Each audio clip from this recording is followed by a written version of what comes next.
C'est le corps lourd que je vous parle en cette journée de 16 août 1944. Une immense armée française est embarquée pour la Provence. Commandée par le général Alain Palierne, elle participe à l'opération Anvil, dirigée elle-même par le général américain Patch. Les Français, embarqués depuis les ports italiens de Naples et de Tarente, mais aussi des ports algériens de Mel el-Kébir et Oran, arrivent enfin sur le sol de la mer Patrée.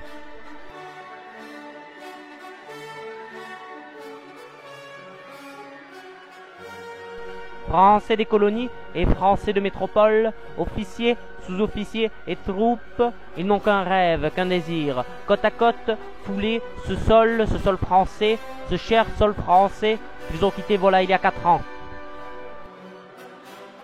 C'est avec le concours des hommes de la marine américaine qui aménagent depuis le 15 août les plages que le débarquement s'effectue de façon rapide et en ordre.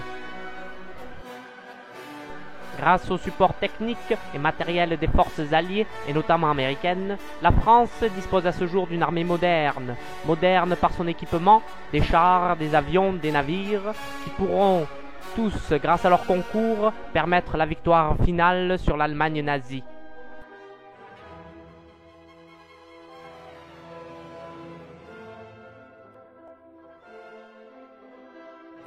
Avec la force Carbo, Toulon et Marseille devront être pris par cette nouvelle armée, qui doit remonter par la suite par Draguignan et la route Napoléon. En mer, les navires français sont nombreux, 34 unités commandées par le contre-amiral Lemonnier, avec le Lorraine, le Jeanne d'Arc et le Montclan, dont l'artillerie navale de gros calibre bombarde toujours et en ce moment les batteries côtières du Sud-Wall allemand.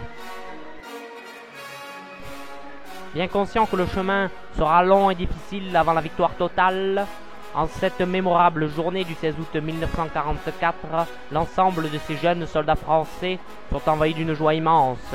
Une joie, la joie de retrouver leur pays, de le fouler, de pouvoir y combattre et ultimement de pouvoir le libérer.